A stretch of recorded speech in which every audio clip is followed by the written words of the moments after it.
This is Mike at DOT Compliance Help. I've been meaning to put together a presentation for some time on this topic. Um, we've been helping people in the motor carrier industry for almost 20 years now, but very soon after we started this business, and again, our company is DOT Compliance Help Inc. About a year after we started our business, there was this other company that called themselves DOT Compliance Group, and we got hundreds of complaints for months and years about them sending out threatening emails. They make people think they're the DOT and they send out these emails that say, if you don't call us about this, you could get fined, $3,000 a day. And it's just stupid. Um, they were pretending to be the DOT. And what they were doing is they were telling people you're legally required to have this supervisor drug and alcohol training. And apparently they provided some supervisor drug and alcohol training, but what they were implying is you have to come to our seminar. And it made a lot of people mad. And I can't help the fact that they deliberately came up with a name that just happens to be pretty closely related to ours. And that was the first that we heard about inappropriate solicitations. The DOT puts out warnings about inappropriate solicitations. When you first apply for a DOT registration or DOT authority, there's one screen that comes up where the DOT says you may receive phone calls, etc. The text is right here on this slide. I don't read slides to people. But there's a reason the DOT is putting this information out. They're saying um, you don't have to deal with third-party people. And by the way, the FMCSA really doesn't want you to deal with third parties to do this kind of thing. One of the things that aggravates me a lot about this, I was visiting with a customer recently that has been a private motor carrier, and there's made some changes to their business model, and they needed to apply for motor carrier authority.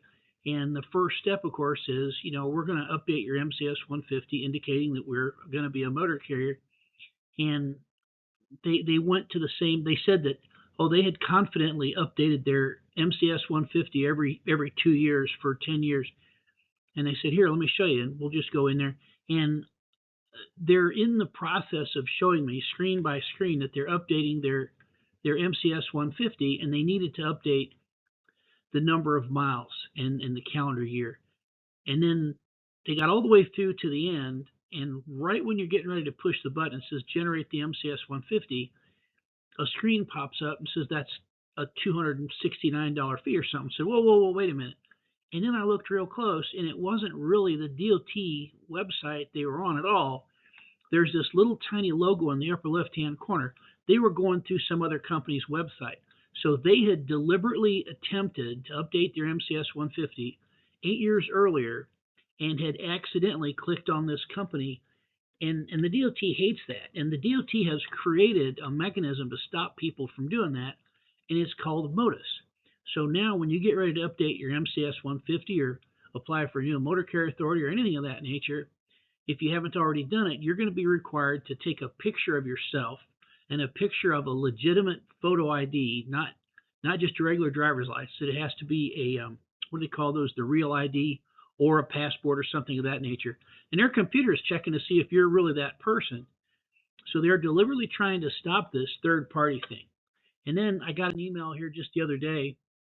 Here's some slides that list some of these things verbatim. Hi, I'm a compliance agent with Federal Carrier Compliance Registration. And this was a message that was left on my customer's email, if I remember, a phone message. If you hear that Federal Carrier Compliance Registration, you'd think that's somebody from the DOT, wouldn't you? That's what it sounds like. But it's not. These are practitioners is the nicest word I could use for them. I've got some other choice terms for people in this line of work. What they want to do is they want you to get in the habit of hiring them to do the paperwork for you. But you should never do that. If you get in the habit of having somebody else update your MCS 150, they don't care if it's accurate or not. And if you think that they're going to do your annual reviews or something, they don't care if you've hired new drivers or not, and they don't care if your drivers are actually qualified or not. And they certainly don't care if your drivers are the most well qualified. Here's another message. Registration, biennial update. Please call this number. Please don't call that number, ladies and gentlemen. Please don't call that number. You need to update your MCS 150. It might take you an hour and a half to figure it out the first time, or I can show you, or a lot of people could, but paying somebody a fee to do that for you is a bad mistake. By the way, part of the reason I'm getting these text messages, in 2011, my wife and I are running this consulting business, and we also had a lot of rental property back then. And we thought several times that we were going to need to use a commercial vehicle. I had a pickup truck. I still do. It's a 3/4 ton pickup truck, and I had rented a flatbed trailer a couple times. And I had thought that I was going to need to put our DOT number on the side of that truck, but I never did. So I literally never dispatched the truck, and I'm getting these text messages every few days. And I haven't touched it since 2011. I even tried to update it out of curiosity a few days ago, and I'm actually waiting for them to check to see if my picture matches my photo ID. Here's another one from here. This is the most recent one. Biennial update is required, and it even says something about it has to be updated in a couple days, which is actually not true. The biennial update, in theory, based on my DOT number right there ending in 947, it should be updated in July of every even numbered year. But they're telling me you've got 2 days. It's got to be done before July 1st. Where they're coming from, they don't care about the truth. They're literally they want you to make a mistake. They want you to be afraid of them. They want you to think they're the government and you have to do this business transaction with them. And the DOT is warning you. Don't do business with these people. Here's another one. Oh, this is an interesting one. I even called these people and talked to them. This was last November. It says you have to have a DOT safety policy before your audit is scheduled, which is absolute nonsense. There's not an iota of truth to this. Please don't call that number, by the way. But I'm showing you these names because this is the type of names that these companies are giving themselves. DOTpolicy.us is their website. U.S. DOT Safety Policies Division, Federal Applications Processor. Please don't fall for this nonsense. I even called this person, said, "Can you clarify this for me?" "Oh yeah, this is a requirement." I said, "Can you quote the reg for me?" No, I'm not sure where to find that. I think it's in FMCSA somewhere." I'm like, never mind. I just hung up on him. By the way, I absolutely recommend you should have a system of safety management policies. In fact, the DOT expects you to have a system of safety management controls for each of the 7 basic areas. But you should never even consider having somebody else put these policies together for you unless you're going to spend a great deal of time with them, because some generic policy statement is just a waste of money. So please don't fall for this. Here's a couple more here. This one says MOTUS accounts.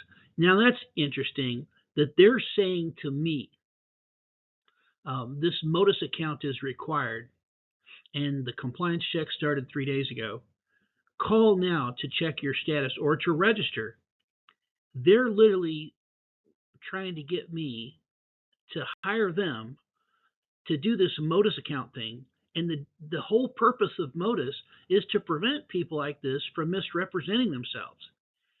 So again, please don't fall for that. And whatever you don't, I didn't even give you the contact information this time because I'm tired of saying that. Here's another one, Clearinghouse. These people want you to call them and pay them to check the clearinghouse for you, which is a dumb mistake. You're already dealing with a third party because when the DOT created this clearinghouse mechanism some years ago, they don't have the people to man that. This is actually a private company that the DOT requires you to do business with, but they're very transparent and easy to do business with. You do need to have a clearinghouse account, but please don't go through a third party to get it. You do need to check the clearinghouse once a year, but please don't go through a third party to do that for you because it's too easy. Once you do it, once you realize it's painfully easy.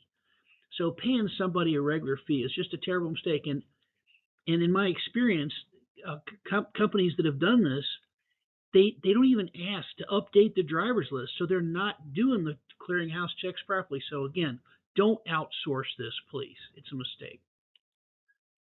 And I wish I could do something about this for you. All I can do is communicate with the DOT and say, my customers are getting a lot of these inappropriate, misleading solicitations, and I try to warn people about it.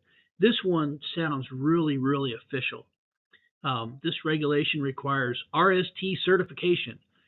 The DOT never uses that term RST certification. In fact, I've been in this business since 1989, and I've never heard the term RST certification.